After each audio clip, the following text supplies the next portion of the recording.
Well, the Miami Dolphins are in a tough spot on Sunday when they go on the road to face the San Francisco 49ers. The Niners should be plenty motivated coming off a tough loss to the St. Louis Rams. That was the second time in less than a month that the Niners have failed to beat the Rams. Of course, San Francisco and St. Louis played to a tie out in San Francisco 3 weeks ago.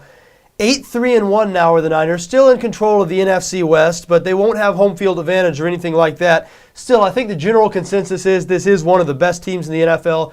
There's no question about it. They have the best defense in the NFL, or it's either them or the Pittsburgh Steelers. San Francisco second in the league in total defense, meaning yards allowed, second to Pittsburgh, and they lead the league in points allowed, which is the most important defensive statistic. San Francisco is only allowing 14 points per game. Now, that's bad news for the Dolphins because the Dolphins do not have a good offense, 28th in the NFL right now in total offense. Of course, they have a rookie at quarterback, Ryan Tannehill, so it's tough to have a whole lot of faith in the Dolphins here, and that's why we do see a 10-point number. But there are a couple of arguments that could be made for Miami. First off, Miami plays well against good competition. The Dolphins are 11-2 against the spread in their last 13 games versus a team with a winning record. And San Francisco recently has played down to the level of their competition. The Niners are 0-4 against the spread their last 4 games versus teams with losing records. You also have to consider that, hey, this is a 10-point number. We're reminded week after week in the NFL how difficult it is to cover double-digit numbers. I point to last week's Miami-New England Patriots game. It was very similar to this game in that it was tough to really make an argument for the Miami Dolphins, and it was tough to see the Miami Dolphins winning the game. The primary argument, if you were going to bet on the Dolphins, or part of your rationale anyway, had to be, hey, it's a big number, and it's just tough to cover numbers that big.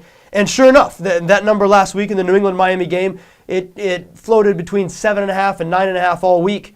And sure enough, Miami ended up kicking a field goal with less than a minute left. They ended up losing by 7. They were down 10, and they had to kick a field goal because if they had waited to score a touchdown, they wouldn't have had time. It was one of those situations where there was less than a minute left, so they had to kick the field goal right then and try the onside kick so they'd at least have a chance for a Hail Mary. Anyway, just bad luck for New England bettors. New England really was cruising that entire game. But just another reminder that, 9-point, 10-point numbers, it's no joke in the NFL.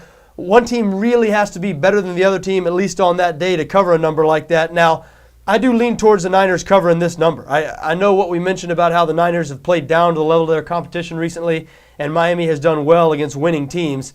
I understand all that, but listen, it feels like grasping for straws a little bit, trying to make Miami arguments here. The Niners, as we mentioned, are so dominant on defense. Miami is so bad on offense. Not horrific. They're not the Arizona Cardinals, but I'd be very surprised if they were able to generate more than 10 to 14 points in this game. And San Francisco, since Colin Kaepernick's been there, they've been more explosive on offense, with a notable exception, of course, of their last game against St. Louis. But the 2 games prior to that, on the road in New Orleans and against the Chicago Bears, who have a great defense, Kaepernick played really well, and this 49ers offense showed an element of explosiveness that they've lacked with Alex Smith under center.